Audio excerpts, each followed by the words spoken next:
আসসালামু আলাইকুম রহমতুল্লাহি ওয়া বারাকাতুহু। প্রিয় বন্ধুরা, আজ আমি পরিচয় করে দিই সাইদুর রহমান জালাল, সিনিয়র কলেজ ছাত্র দলের যুগ্ম আহ্বায়ক। আসলে 5 আগস্ট পরবর্তী সময়ে অনেকে হয়তোবা ধান্দা চান্দা খেয়ে খুলে ফেপে উঠেছে, কিন্তু ছাত্র রাজনীতি করেও যিনি একদম সততার সাথে ব্যবসা করছেন, খুবই ছোট্ট পরিসরে হক ইনকাম বা হক উপার্জন খেয়ে মানুষের যে তৃপ্তি, সেই তৃপ্তির জালালের মধ্যে দেখছি।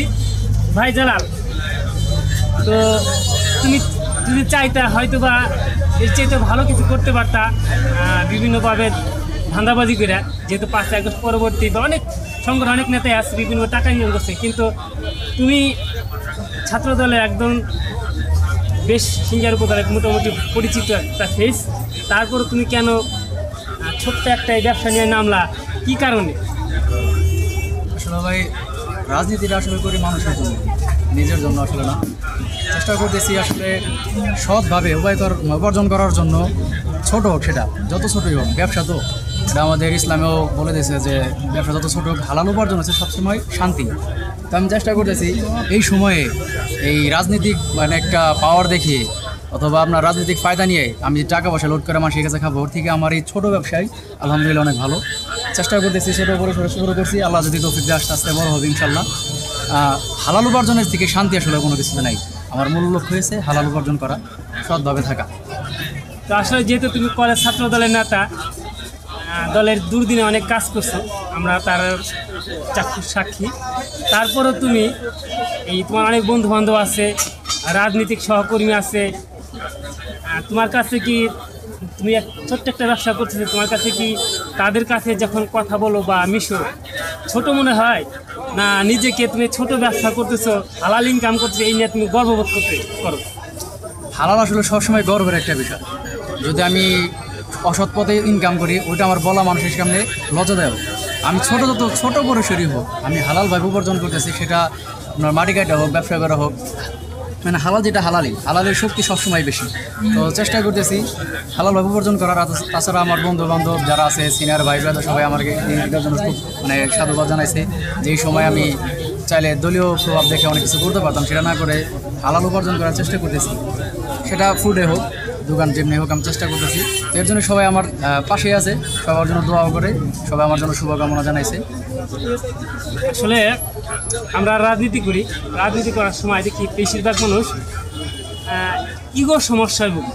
মানে ছোটো কাজ, এটা হালাল উপার্জনের জায়গা হলেও আমরা ইগোর সমস্যা করে সেই হালাল উপার্জন না করে আমরা বিভিন্নভাবে মানে যেগুলো আর কি আসলে করা উচিত না। এটা একজন পলিটিশিয়ানের দায়িত্ব হচ্ছে দেশ, সমাজ, এবং জনগণের উন্নয়নের কাজ করা। তা না করে কিনা আমরা ইদানিংকালে রাজনীতি হচ্ছে ব্যক্তিগত উন্নয়নের কাজ করি। আমরা যে কাজ করলে আমার ব্যক্তি উন্নয়ন হয়, তো সেখান থেকে তুমি ওইসব কাজে না যায় আসলে তুমি একটা সৎভাবে হালাল উপার্জন করতেছো, সেই জন্য সাধুবাদ তোমাকে। তারপরে বলতে চাই যে এই যে ব্যবসাটা, তুমি কি মনে করো যে এই ব্যবসা করে তোমার রাজনৈতিক অবস্থান ধরে রাখতে পারবা বা রাজনীতি করবা কিনা পরবর্তীতে, আর তুমি এইভাবে ব্যবসার মধ্যে ঢুকে যাবা? আমি রাজনীতিটা আমার প্রায় দীর্ঘ 10 বছর ধরে, তো অতীতে দুঃসময় ছিলাম, এখন সামনে অবশ্যই সুসময় আমাদের আসতেছে। আমি সুসময়ের ফায়দা না নিয়ে ব্যবসা শুরু করছি। আমি ব্যবসা করবো, পাশাপাশি রাজনীতিও করবো ইনশাল্লাহ। তো শুধু এমন না যে আমি রাজনীতি করে পেট চালাবো, আমার এরকম কোনো চিন্তা ভাবনা নাই। আমার রাজনীতি থাকবে জনগণের জন্য, মানুষের জন্য, আর ব্যবসা হচ্ছে আমার নিজের জন্য। তো আমি রাজনীতিও করবো, পাশাপাশি আমার ব্যবসাটাও আমি চালাই যাবো। সুন্দর কথা। আসলে আজকালকার প্রায় পলিটিশিয়ানরা এই জিনিসটা ভাবে না, যে জিনিসটা তুমি ভাবতেছো। তারপরও বলি, যাতে ব্যবসা করতেছো আরও সুন্দরভাবে করার চেষ্টা করো। আমরা যারা আছি তোমার সহকর্মী, রাজনৈতিক সহকর্মী, বড় ভাই, তোমার জন্য সবসময় সাহায্য সহযোগিতা কিংবা শুভকামনা সবসময় আছে। যে জিনিসটা আমি সবচেয়ে বেশি ফিল করি যে এই যুগের ইয়াং বয়সের ছেলেগুলা, তুমি যে ব্যবসাটা করতেছো আসলে এইভাবে চিন্তা করে কেউ এইভাবে ব্যবসায় নামে না।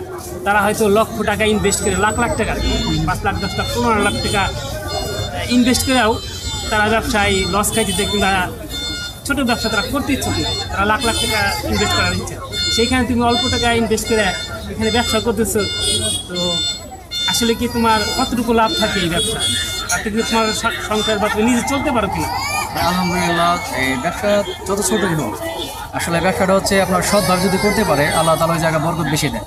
তো আমি আমার অল্প পুঁজি নিয়ে শুরু করছি, পর্যায়ক্রমে আমি আস্তে আস্তে বাড়াবো ইনশাল্লাহ। তবে সব কিছুর বোঝার এবং শেখার একটা ব্যাপার আছে। তো আমি ছোটো করে আকারে দিচ্ছি এই কারণে যে আমি আস্তে আস্তে বুঝি শিখি, এরপর আমি ইনভেস্ট আরও বাড়াবো ইনশাল্লাহ। তো শেখার জন্য মূলত ছোটো করে শুরু করছি। আর এই জায়গা থেকে বর্তমানে যেরকম আর্ন আসতেছে আলহামদুলিল্লাহ আমার চলে, এতে আলহামদুলিল্লাহ শুকরিয়া আমি আল্লাহর কাছে। তো পরবর্তীতে আমি যদি পারি ইনশাল্লাহ এদিকে বড় করবো ইনশাল্লাহ। ধন্যবাদ। তোমার ধারণাটা বা চিন্তা চেতনা খুবই উন্নত চিন্তা ভাবনা, যে ছোটো থেকে তুমি বড় হতে চাও, ব্যবসা বড় করতে চাও। তো যেটা বলতে চাই সেটা হচ্ছে দেন আমরা যারা আছি আর তোমার আর পলিটিক্যাল যারা সহকর্মী আছে তাদের প্রতি তোমার উপদেশটা কি? আসলে রাজনীতিটা আসলে দরকার হচ্ছে জনগণের সাথে, নিজের ব্যক্তিগত না, নিজের দেশ সমাজ গ্রাম থেকে শুরু করে যারা যেই পর্যায়ে আমরা রাজনীতি করতেছি তাদের আসলে মূল লক্ষ্যটাই থাকা উচিত আমরা দেশের জন্য, দেশের মানুষের জন্য কাজ করব। আমরা যেই দলে ক্ষমতা আসে তার নিজের চিন্তা করে আগে, এটা না করে আমরা নিজের পেট চালানোর জন্য আমরা অন্য একটা কাজের ব্যবস্থা দিই, অবশ্যই সেটা হালাল পথে। আর রাজনীতিটা টোটালি রাখে জনগণের জন্য, নিজের দেশের জন্য, তাহলে আমার কাছে মনে হয় দেশটা সুন্দর হবে। তো তোমার এই প্রফেশন বা ব্যবসা নিয়ে তুমি কি সন্তুষ্ট? আলহামদুলিল্লাহ আমি সন্তুষ্ট। ধন্যবাদ বন্ধুরা। সাইদুর রহমান জালাল, ছাত্রদলের যুগ্ম আহ্বায়ক, সাবেক যুগ্ম আহ্বায়ক, সততার এক অনন্য দৃষ্টান্ত উপস্থাপন করছে। যে সময় অনেক ছাত্রনেতা, অনেক যুবনেতা, অনেক স্বেচ্ছাসেবক দল নেতা, অনেক বিএনপি নেতা দুর্নীতিতে আসক্ত হয়ে গেছে, কিংবা দেখা যায় যে রাজনীতির সঠিক ট্র্যাক থেকে বিচ্যুত হয়ে গেছে, সেখানে জালাল তার নীতি আদর্শ ধরে রেখে যে ব্যবসা শুরু করছে, যে সে ব্যবসার পাশাপাশি পলিটিক্সও ছাড়বে না, সে পলিটিক্স করবে।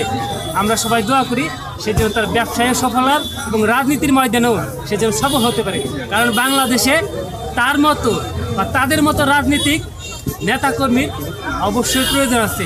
আমরা মনে করি এরা বিএনপির বুঝানা, বিএনপির সম্পদ, এরাই আগামীতে বিএনপিকে সমাজের এবং দেশের ভাবমূর্তি এবং দেশের বাহিরে ভাবমূর্তি তুলে ধরবে। তো সাক্ষাৎকার শেষ করছি।